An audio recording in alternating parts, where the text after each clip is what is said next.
If I was 55, 60 years old rolling into retirement, what that then looks like to start selling down some of those assets.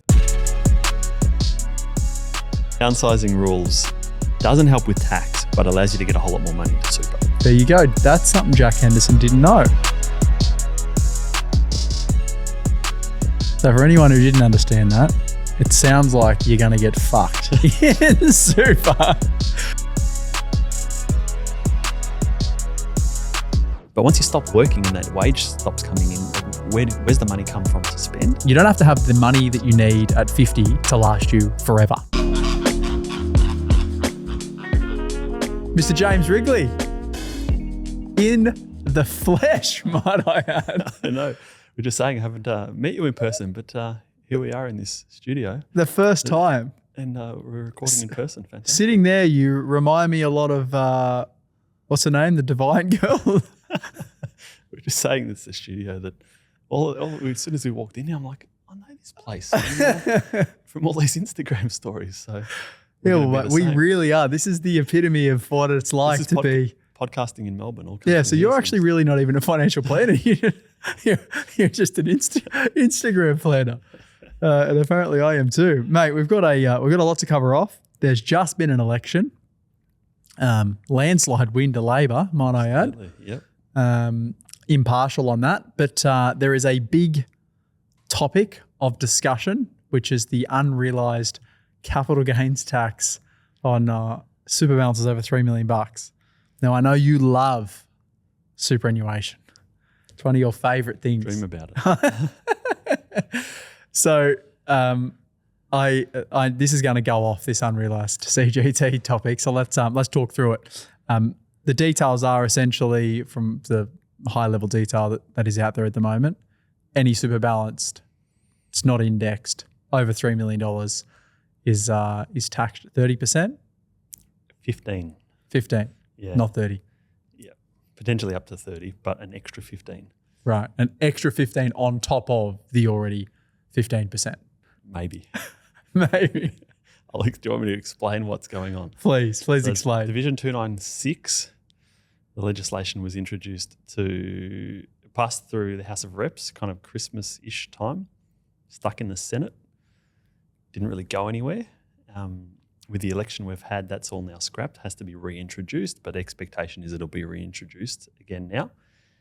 So what it says is that, as you said, if you have a balance over $3 million, you will have to pay 15% tax on the earnings of your balance in excess of $3 million. Now, ordinarily for any other type of earnings that we would know it to be dividends, interest, realised capital gain where you sell an asset, all of that would go into a calculation and you pay tax accordingly. The way the legislation is written at the moment, and this may very well change before it actually comes into place, if it comes into place, that is, there's no allowance. So all that's taxed is the increase in the value of your assets, the earnings rather, north of $3 million. So it captures this unrealised capital gains tax that you're talking about. Now, the way the calculation works is it's a really simple calculation in that they take the balance at the end minus the balance at the start, then they add back money you've taken out, so pension payments and withdrawals if someone's old enough to take money out, and then they subtract the money that you've contributed back in, that you've contributed. So if you've put money in that's pushed your balance up, you don't pay tax on that. But anyway, you end up with this number and then you just pay 15% tax on whatever that number may be. Right. So that number is going to be made up of interest and rent and dividends, plus the potential increase in the value of whatever assets are in someone's super fund. I'll pay 15% tax on that. Now, the 30% tax thing that you're talking about, this Division 296 is only 15% tax, but for most people, particularly if they're retired, they're going to have a portion of their balance that'll be in a pension fund. Then they may have a portion of their balance that's in an accumulation fund in excess of that pension balance. That accumulation balance already pays 15% tax on its earnings. And then there's plus an extra 15% tax. So some people will potentially pay 30% tax on the earnings above $3 million. And but there are some that won't. Right. The majority sounds like they won't. Well, so if you the ones that won't, it's probably the majority will. Right. The ones that won't are ones that complied with what's called the transfer balance cap a few years ago, which was the limit on how much you can have in a tax-free pension. But if their pension balance has grown, so we've got clients that we work with where they complied with these rules a few years back, had 1.6 million in pension, but their assets have done well and they've got north of $2 million.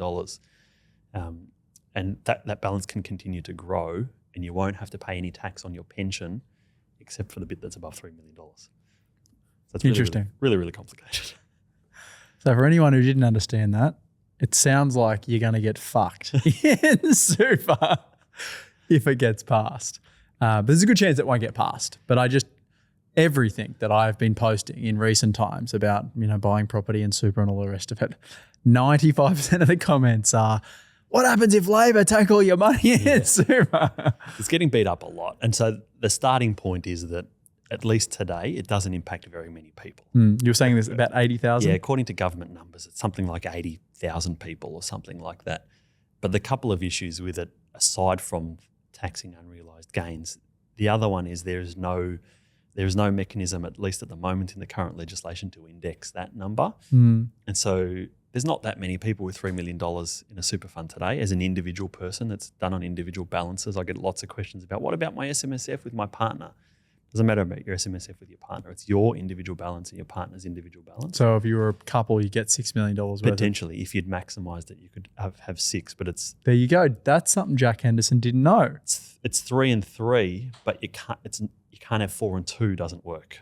So if your super fund was 6 million, but it was split 4 and 2, the $3 million person's screwed. The $2 million person's not under these. Right. Now, where was I going before? Lost my train of thought. It'll come back to me. You were talking about, I don't know. Oh no, I was saying no. The issue was indexing. Indexing. That's right. Indexing. Yeah, you're saying there's not many people with $3 million now. There's not many people with $3 million now, but but at least at the moment, this $3 million isn't going to be indexed up. So over time, like people of our age, if you are, and I say our age, you're a whole lot younger than I am, but how old are you? 40. There you go. And, you don't look it. But like I've been actively contributing to super for ages and I will continue to do so. It's highly likely I'll probably have more than $3 million in super by the time I'm 60 something years old. There's a lot of other people out there like me. And so where I'm not impacted by it today, I probably will be in the future if these rules don't change. But the other bit where there'll be a big bump up really quickly is where there's the couple in the SMSF, for example, or wherever else their super is, 2 million and 2 million, today they're fine, but tomorrow one of them dies and another person inherits. All of a sudden someone goes from 2 to 4 and then they've got issues with this tax. So the 80,000 people that are impacted today will very quickly become a whole lot more just through death. And then in time will become a whole lot more just because of inflation and people adding money to their super. So got some issues, but we'll see if it Which means if you were about to head the Liberal Party in the future, this is an issue you want to tackle.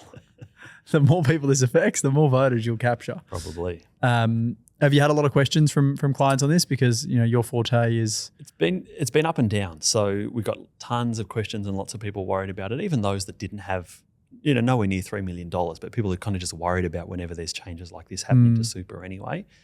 Lots and lots of questions when it first came about. Then like Christmas time, it stalled. It all kind of went away. People weren't really worried about it. But then in the last fortnight, lots of people have been asking. I've had lots of questions on my social media. So I did a video over the weekend about it to just explain to people how does the calculation work and where do you end up. There's lots of people asking questions now. And no doubt there'll be more and more as it eventually gets introduced and we'll see where it goes. Over the last, how long have you been advising for now? If you're 40, I'm assuming you started in your 20s. So yeah, so I started working for the business like 17, 18 years ago. Right. Probably been advising for 12, 13 of those years. So say in the last 17 years, has there been any other major changes like this to whether it's superannuation or other investment vehicles that, or whether they've actually come into effect or whether they've been announced and there was a major scare and nothing ended up happening? So there's unfortunately for confidence in the system, there's always tinkering with the superannuation system. There's a whole lot less tinkering with other things, but there's always a lot of tinkering with the super system because that pot just keeps getting bigger and bigger and bigger, and there are a whole lot of tax concessions that people get from there. So it's difficult for the government to not tinker with it over time to tax revenue to help support the country. The other, I think the biggest change prior to this one was the introduction of the transfer balance cap, which limited how much money you could have in a pension fund, which was at 1.6 million when that first came into effect. So we got a lot of work from accountants and financial advisors that actually couldn't get their head around how to deal with really just moving money back to an accumulation fund. But there were some concessions that were granted at that stage that if you did a couple of right things, you could reset the cost base on your assets. So all of these people that were impacted by it, they got a free kicker resetting of their cost base to whatever the assets were worth back then when this 1.6 million came in. So that was a big change for everyone to get used to.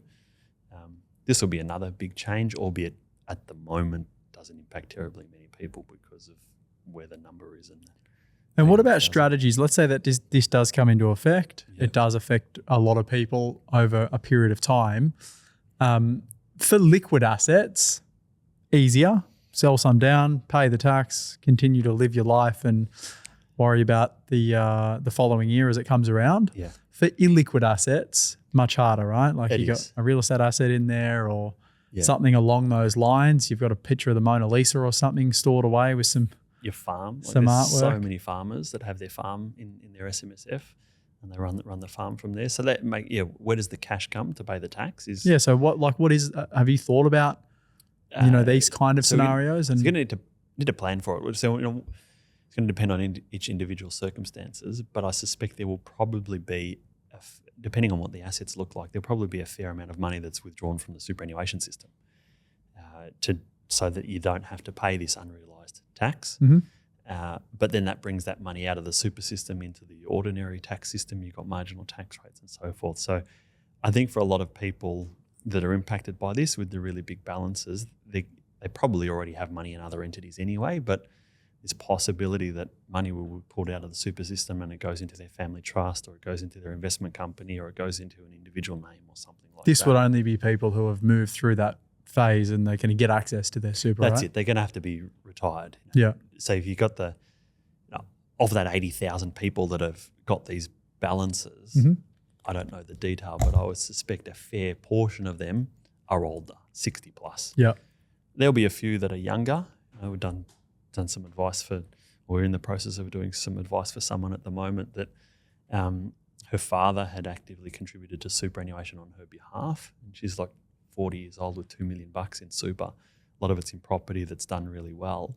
But there's this SMSF that the dad had been adding money to, like she knew about it, but she hadn't been putting her own money. So that's a younger person that will potentially be impacted by this in time, but they don't have the luxury of sorts of being able to pull the money out of super. It's only for those that are retired that'll be able to. So you think for the people who can access it, it will likely siphon out to avoid that unrealised gain? Depends on what their circumstances look like outside. Some people might just cop the unrealised gain. I've got clients that have like lifetime government pensions from working for different government organisations, for example, where they're paying marginal taxes of north of the 37% tax bracket. And so for someone like that, it doesn't really make a whole lot of sense to pull because the tax you'll be paying out. in your fund will be less than the tax you'll be paying out of it. And it is liquid assets, so we don't have that problem of getting our hands on the cash. But there's a conversation to have with him to say, look, you might have to pay this 15% tax there, but if you took it out and you had the earnings in your own name, albeit you're not paying tax on the unrealised part, but you're going to pay more tax if you pull this money out and put it in your own name. So for you might just suck it up and deal with it. So there's an advice essentially is going to be needed based on individual circumstances. I don't think there's any blanket rule for anyone. I don't know if this is your normal mood, but you just seem very unfazed by it. I'm not. You're just like this tax, it's you just got to deal with it. Like, mate, I'm all for it. I love the way you deal with it. We as a country voted Labor government in, whether whether your political whether your political biases are or not, but it is what it is. They're exactly. In power. What will be is you talk about it a lot. It's like just worry about your own life. We don't worry about everything else. So very true. We just need to. It's good to see that you're watching the content too, James. If we need to change something, we change something and you move on. But we move on. Exactly right. It's I think the thing that I'm picking up here is it's not the end of the world. It's not going to affect the majority of people. And even the people that it will affect, it will likely only affect you as you get to the end of your working career, generally speaking anyway, right? And then you've probably got an opportunity to maybe restructure to make it so that you don't have to pay your $150,000 on the revaluation of your property up by $1 million. The bit that's going to really hurt, and some people will be caught out on this, is that your property does get revalued up by $1 million in 1 year. And so the ATO says, thank you very much, you have to pay $150,000 on that, and they pay the tax. But then for some reason, the next year, the value of that property goes down. There's no refund of the tax that you paid for last year on the valuation. You'll carry forward a loss, almost like a CGT type loss. You'll carry forward a loss on the revaluation of that asset to use against other increases in assets in the future.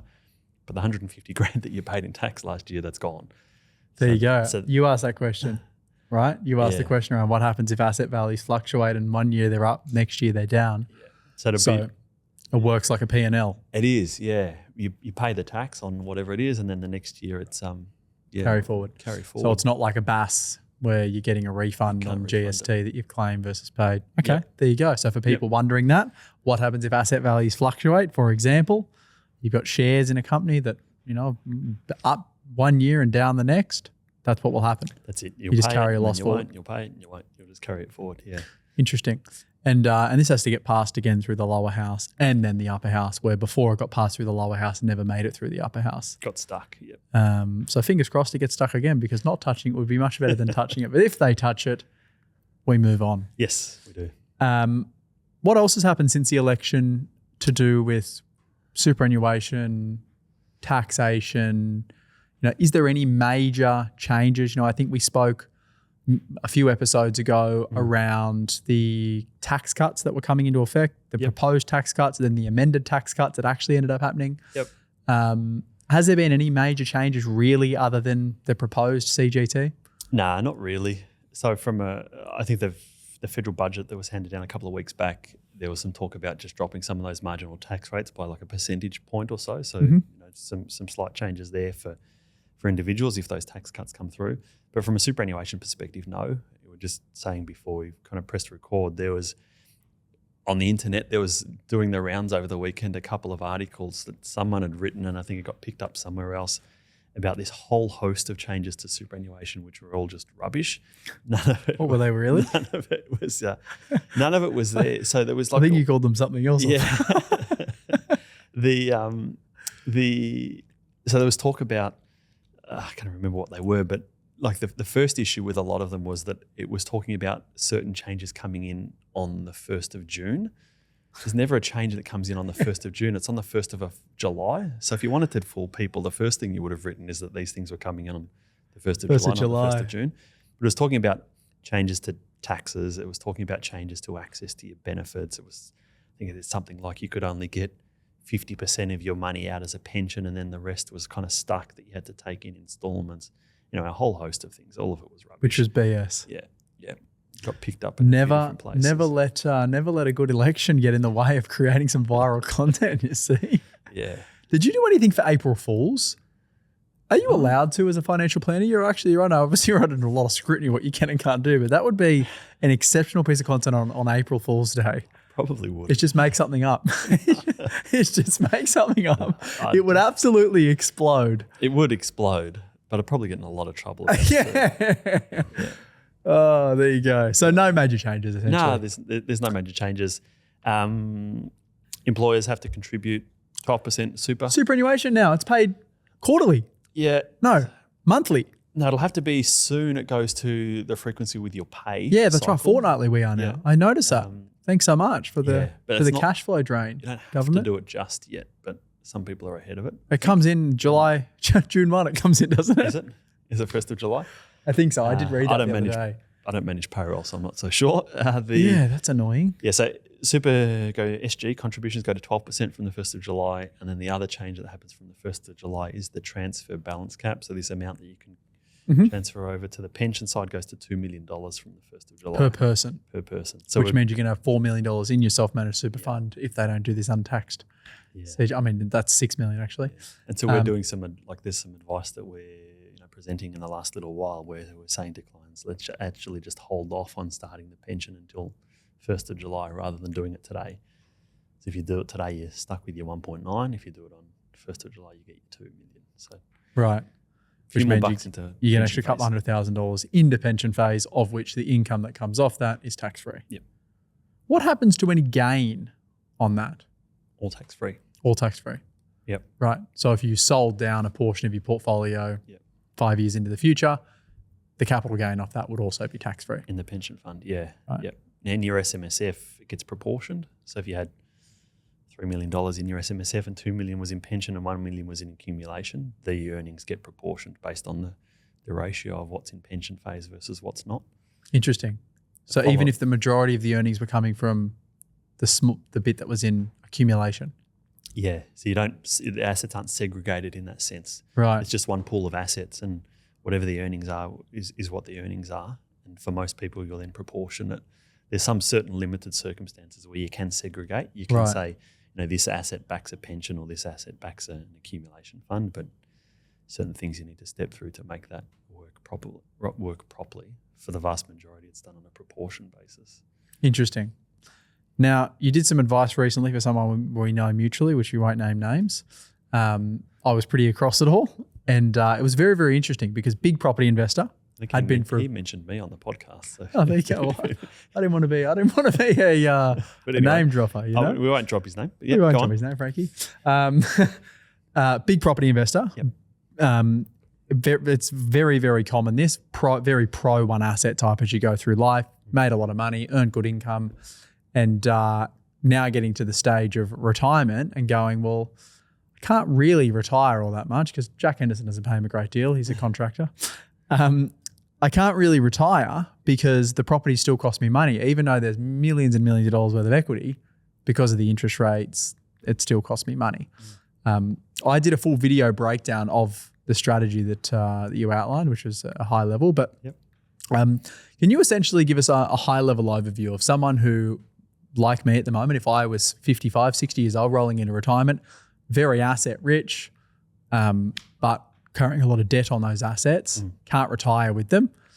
What that then looks like to start selling down some of those assets, decreasing some of the debt, and not just living off the rental income, but then also from the scenario you built out, you're also potentially living off some of the capital that comes out of these assets as well.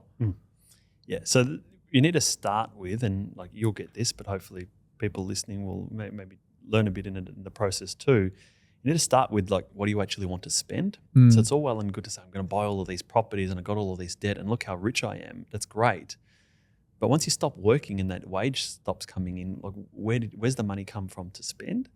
And so there's, the one that you're talking about, there's millions of dollars worth of assets, there's several millions of dollars worth of debt, predominantly residential property, not a huge rental income, which is standard from residential property, had some great growth over the years, but you need to work, otherwise the thing all comes crumbling down. So starting point is to then work out, well, what is it that you want to live off? In this particular case, there's some cash in offset accounts and so forth. So on day one, can retire, doesn't matter. There's not a huge rush to start to sell assets. Because you'd live off the cash that's in the offset account for a period of time. There's cash in offset accounts to buy some time. Now, if there wasn't cash in offset accounts, so that'd be the first thing we'd need to be looking at doing. You need to work out where is the spending money going to come on day one when the pay stops coming in. For someone that's old enough, that may be their super fund. For someone that's under 60, it's going to have to be cash in the bank or other liquid assets that they can use. Then we need to look at the selling down of those assets to pay the debt off or a lot of the debt. So depending on the level of debt that's involved, generally speaking, that debt has to go.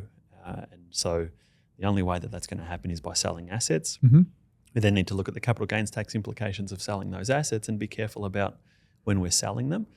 The first thing that you want to look at doing is selling the asset in a year when you don't have the income from work. So if you're giving up your couple $100,000 a year salary, for example, you'd stop now in May or June where we're recording this, and then potentially sell in the new financial year where you don't have that income. So your capital gains then a whole lot lower.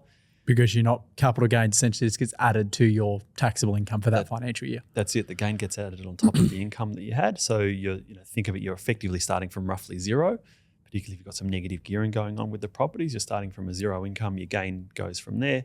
So you'll pay a whole lot less tax going through the scales there. And then there's looking at super contributions that we can use to offset some of the capital gain. In this particular case, there's a lot of unused carry forward concessional contributions. Which I think a lot of people miss. Now, I have this high level conversation with people to make them aware of what they need to speak to their financial planner, which should be James Wrigley if it's not. But so this is the benefit of, you have to have under $500,000 in super.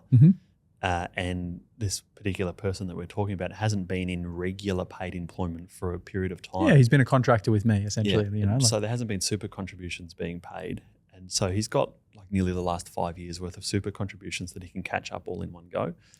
But one thing that we identified was that his super balance was nearly at 500,000. And if markets ended up going down, but if markets had have continued going ahead like they had, he highly likely would have breached the $500,000 threshold come the end of this financial year and would have lost access to that cap. So once it rolls over June 30, it has to be at 500, or as soon as it goes over 500 just once? It's the 30 June. Oh, right. It's the 30 June. Now, if it went over 500 and then it dropped under 500 the next financial year, all of a sudden you get access to the caps again. Right. So you don't, once you go over, you don't just lose them, but you just can't use them whilst your balance was over $500,000 at the end of the previous financial year. It's the previous financial year's number that counts. We could use up. He's been able to sell one of the properties pretty quickly. Blue chip, that's why. Which is good. Has money in offset accounts, so we don't actually have to worry about settlement, because that's where some people get caught out to say, actually, I sold my property today, but settlement's not for 90 days. If that settlement lands in the new financial year, it doesn't matter. The tax event happened today. And so we need to just get money from offset account into super to claim the tax deduction. And just on we'll double click on the catch-up contributions, because essentially you have a maximum concessional contribution each year. At the moment, it's 30,000. Yep. So 5 years ago, when it was 27.5 or 25, whatever it was at that point in time, you'd know better than I would. If you contributed nothing, you're able to go back and contribute the whole amount. Or if you only contributed 15,000, for example, you can contribute the difference between what you did contribute and what you could have contributed, which is how the catch-up works. And you can go back 5 years, correct? Correct. Now, when you then contribute that money into super, so let's say that there's $100,000 of unused contributions, that goes into your super, then that becomes a tax deduction. Does. 100% deduction. 100% deduction in this year. And so a lot of people get caught out, think about how do I go back and amend my tax return from 4 years ago because I want to claim the tax deduction from 4 years ago. The tax deduction doesn't go in from 4 years ago. The tax deduction is in this year. It just gets allocated against your unused caps from previous years. And it all happens automatically from the ATO. You have to just exceed this year's cap first, and then any excess, it's like a waterfall. It kind of goes back to that the furthest year back in that 5 years, and then it slowly fills coming forward. So what you could do is, after that fifth year, hypothetically speaking, 5 years back would be 2020 now. So once we go to 2026, you can't use 2020 anymore, right? You go to 2020. So ideally, you could potentially start looking at using the unused caps from each of those years so you don't lose the ability to use them. That's what I did myself personally. So for these, I wasn't contributing up to the cap. I think this came in 18-19 financial year. I think was the first year of the cap that you could use, and I wasn't contributing up to the cap then. And you did a big time on social. But more recently I have, and so it was exactly that. I had to exceed whatever year that I used that. I had to exceed that one. I got from my MyGov report what was the previous year before. I just used up that number before it dropped off, and then I've slowly rolled it forward each year. So you're not wasting it. So it goes in as 100% deduction. So hypothetically speaking, you got a $250,000 capital gains tax or capital gain event, of which you would pay tax on. But if you then have $100,000 of catch-up contributions, which you contribute into super, that $250,000 CGT bill might come down to $150,000. So you then reduce the tax payable by that $100,000, which could be $47,000 or whatever. If you get the discount, it's less. Yeah. So if you had a $400,000 gain on the property, only half of it counts as income, gets you to $200,000. Yeah. If you had $100,000 that you can put in as a tax deduction, then you're only paying tax on $100,000. You've made a $400,000 profit. that you're only paying tax on $100,000 of. Now, that money you've put into super is taxed at 15% in the 15%, super fund, but that's a whole lot less tax than you would have paid in your own name. Very interesting. Okay, we keep going. So we made those catch-up contributions. There's another interesting thing you did, which even Frank didn't realize. The person didn't realize. The catch-up contributions. But the other thing was that one of those properties was an owner-occupier property, right? Yes. Yep. Which again is like a forgotten thing. Yeah. Which, because it was so long ago that I forgot the strategy too, because there were so many properties Come involved. on, I thought this was genius. So there were two things that we thought were great, if I pat ourselves on the back. The first thing they were great. The first thing that was we identified he was so close to $500,000, and we had to switch his super fund to cash so that it didn't go up in value, so that we didn't lose access to this carry forward concessional contributions, $120,000 tax deduction that was going to disappear if we didn't use it. So that was the first one. And then the second one, is around one of the properties is now a investment property, but years ago was a primary residence. And that will allow us to use the downsizing rules when the right time comes. Listen here, folks. Listen, this is very good. The downsizing rules doesn't help with tax, but allows you to get a whole lot more money into super. So the downsizing rules say if you're over the age of 55, you've owned a house for more than 10 years, and you get a partial at least a partial CGT exemption from it being your primary residence. In ordinary words, it means you've lived in there for a period of time. Then you can use some of the proceeds of selling that property to contribute to super. So you push that as far as possible. And it's not the case in this one, but it allows you to put in $300,000 each between the couple. 600 grand goes into super tax free, and then they could potentially also use the non-concessional contribution limits as well. 3 times 120, 360 each. So they get 720 non-concessional, they get 600,000 downsizer, what's that, 1.3 something million dollars. They can get into superannuation entirely tax free like that, and significantly boost up their retirement savings. You don't get a tax deduction for the downsizer contribution, but it is a means to shift a whole. But if that was just sold as an investment property, not a property that they had once lived in, you could only do the deduction we had spoken about, which is the top up, 5 years top up. You couldn't get that extra 300,000 per person in there. So the fact that they lived in this property for a period of time, really the benefit is that they'll be able to get an extra $600,000 into super tax. That's a thing that a lot of people I don't think know. That's why good advice counts. You see? Yep. There you go. And that downsizer scheme was brought in to encourage older people to get out of their 6-bedroom houses that they only use 1 bedroom of. Yes. Put that back into the real estate market for a newer, younger person to purchase it, and for them to be able to get money into their super fund. Yep. Hasn't been terribly. And then the government comes along, $3 million, bang, got ya. but see, that's the issue. I think that's part of the problem with this downsizing thing. I don't think it's been as successful as probably what they would hope, because the money when you take it out of your house then starts to count as asset testing for the age pension, for example. So you got the little old lady that we're in Richmond, has got a $2 million house around the corner from here, might be on a full age pension. If she downsized and put some money in and topped up her super and so forth, she could potentially lose her age pension or a fair chunk of it. How much is the age pension? For a couple, single? it's a single's like 30 grand or something. I don't know off the top of my head. Right. A couple, it's low 40s. Not a huge amount of money. Yeah. But between the age pension and if you had a few dollars in your bank account, plenty of people can live really comfortably off part funding. What is the themselves. rough calculation on that? This is a selfish question. So, because obviously a lot of people try and balance getting some of the age pension and still being part self-funded. Yep. What is generally the mix there? Because you obviously have a litmus test as to how much asset you can, or how many, what's the value of the assets, I should say. Until obviously then no age pension. If you're trying to push it, if you're trying to maximize those benefits, better use of words. You want to have assets that leave you just under the lower threshold for the age pension, which again off the top of my head I don't know the number. Give or take. It's called 400-something thousand for a couple. I think it is. There's the outside threshold of your owner occupier home. Yeah. So at that level you'll be able to get the full age pension, and then you could probably live off 20 grand a year from your $400,000 worth of investments. that $400,000 worth of investments will last a very, very, very, very long time. Mm-hmm. If you're on the age pension, you're at least already 67 anyway. Yeah. And so that couple could be living off $60,000, $70,000 a year with really having next to no worry that they're ever going to run out of money over time.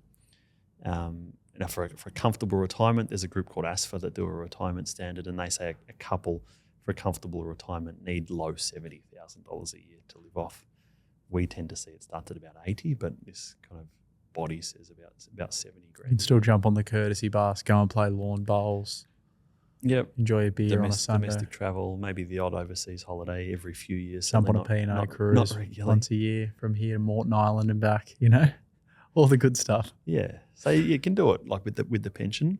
And then as you have more and more assets, your pension starts to phase out. Now, something else you said there, you're saying a lot of things which I think is very good.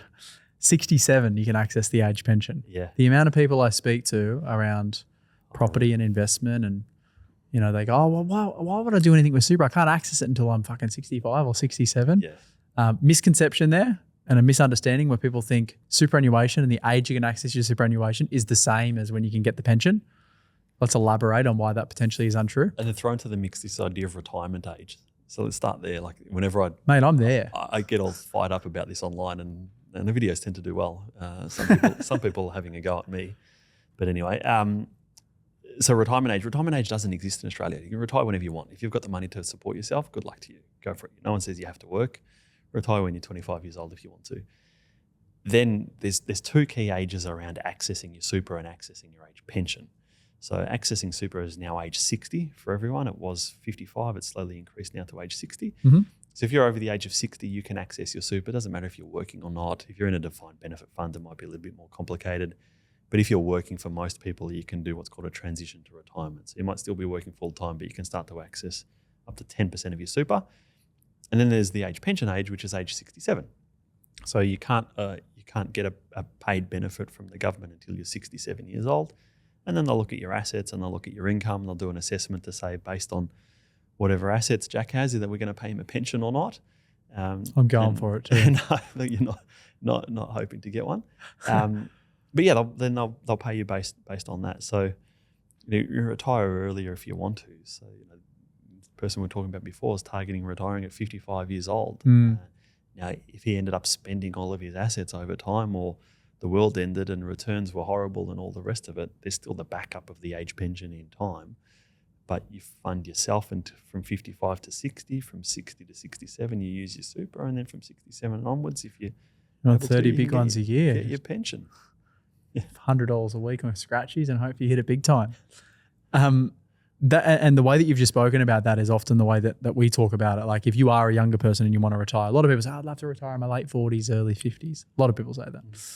Action doesn't follow up with it, but lots of people say they want to do it. Yeah. I often say that the way that I think about it is you don't have to have the money that you need at 50 to last you forever.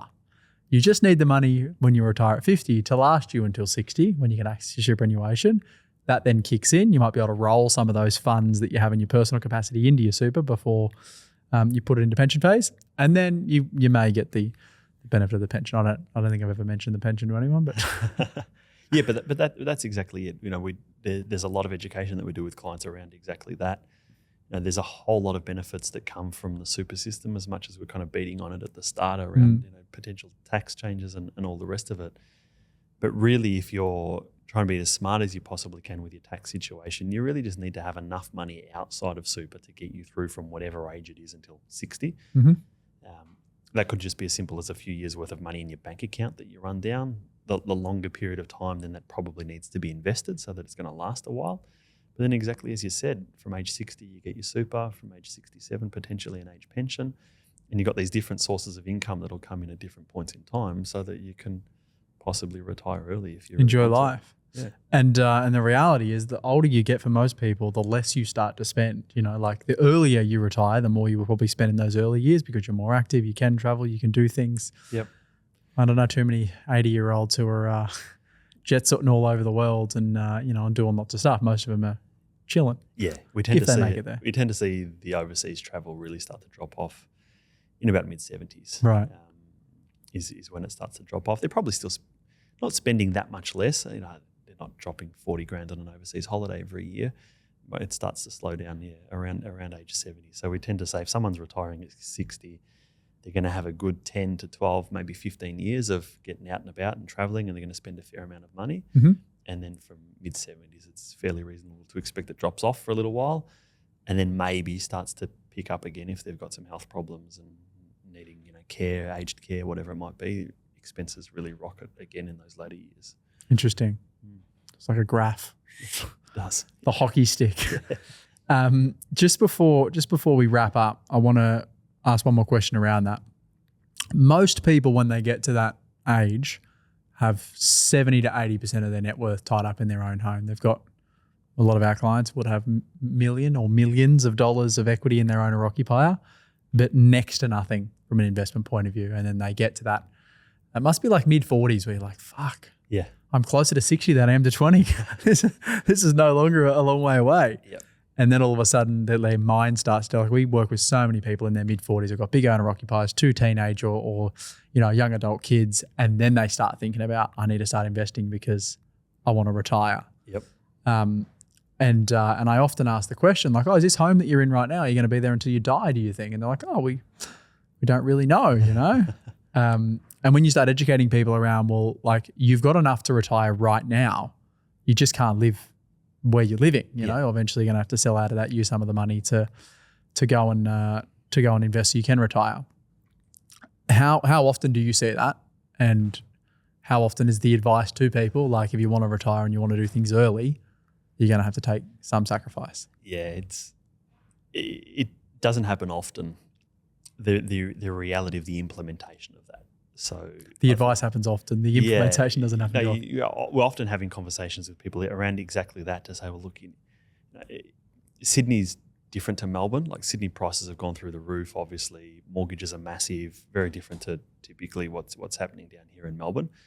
But it's really common for me to talk to someone that's got a $7 or $8 million house somewhere in Sydney, north or south, in the beaches or whatever. A couple $1 million, $2-3 million mortgage on that property, and they're feeling the pinch. Like, you're making repayments on a $3 million mortgage is crazy, huge amount of money. But they could sell the $7 million house and buy a $4 million house somewhere else, and then not have a mortgage at all. And then you spend a few years just concentrating on building up some assets and then retire in your 50s. But otherwise, they're going to be a slave to that mortgage for a long period of time. So the downsizing, what we tend to see here in Melbourne is people downsize later on in life, yes, but they go from the 5-bedroom house in the suburbs to an apartment or a new townhouse or something somewhere else, and they spend all of the money anyway.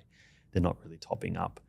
It's only those that really desperately need the extra money to support their retirement savings are looking for something cheaper. Most people tend to just go sideways. Interesting. So they end up with a debt-free home that they got no capital out of, just smaller. Yeah. So if they've managed to pay off their house by the time they're 60-something years old, then they might downsize in size, but don't downsize in price, and there's no extra money left over. Where we tend to see, where our clients are most comfortable, I was having this conversation with someone just the other day, where we find our clients are most comfortable is where about a third of the value of their total asset position is tied up in the value of their own home, and 2/3 is in other things. So they've got like a $2 million house and a $4 million super fund, for example, something like that. That wouldn't happen very often, right? It doesn't happen often, but if I look at all of the clients that I've worked with over the years and that I work with now, they're the most comfortable. They're going on holidays, they're doing all the things that they want to do. They're helping their kids. They're never going to run out of money. Like, for a lot of the 40-year-olds that we talk to about this aspiration of retiring earlier and so forth, that the life that they describe is what these other clients I'm working with live, yeah. And it's roughly 1/3, 2/3. There you go. So 2/3 investment assets, 1/3 your own property. Your own home. If you overdo it on your own home, you've literally just said that you need to invest before you buy your own home. Be a rent investor forever. Imagine if everyone just concentrated. Imagine when they come out of school, all they're concentrating on is growing their investment assets. And then when they get the investment assets, they go and buy a home then, as opposed to the other way, right? Most people go and buy a home and then focus on the investment assets later in life. Yep, they do. Well, you've got James Wrigley, who just focuses on having a beautiful home, getting lawn porn happening at least once a week. I had some questions about the lawn, so I had to do another How is the video. lawn? I had to do another video on the weekend because some people were asking me how it was going that I hadn't done a video. Well, I haven't seen it for a while. What's the update? Have we scarified it recently? No, well, I did, yeah, just kind of heading into the end of summer, I cut it right back to dirt again to get it firing nice and green. How is it? Last winter, when the frosts hit in Melbourne, it all went brown, so trying to keep it green across Where the winter. where did the passion for the lawn come from? My mum says to me, "It's like you never you never had any interest in gardening whatsoever. It's the tight ass financial advisor in me that I spent all of this money. So the house that we live in, we knocked down an old one and built a new one, and I spent all this money doing the garden and all these weekends doing the garden. I'm like, I'm not just going to let it go to crap now. I have to maintain this thing." And then I got onto following a few people on Instagram that had actually have proper lawn accounts.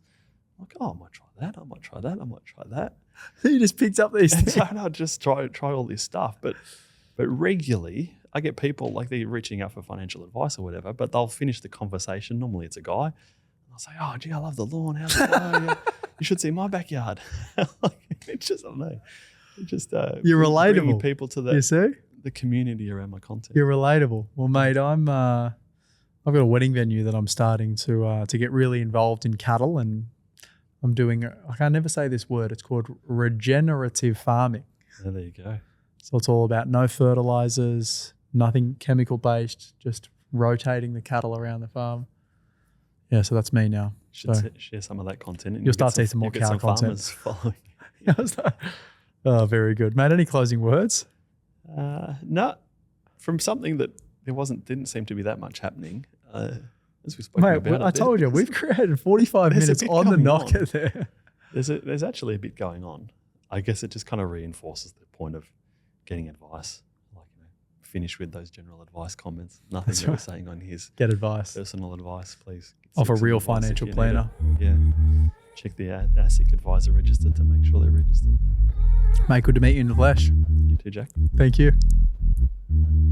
This is general advice and does not take into consideration your objectives, situation, or needs. You should consider if this advice is suitable to you or your circumstances, and please read any applicable PDS beforehand. This is a Henderson podcast production.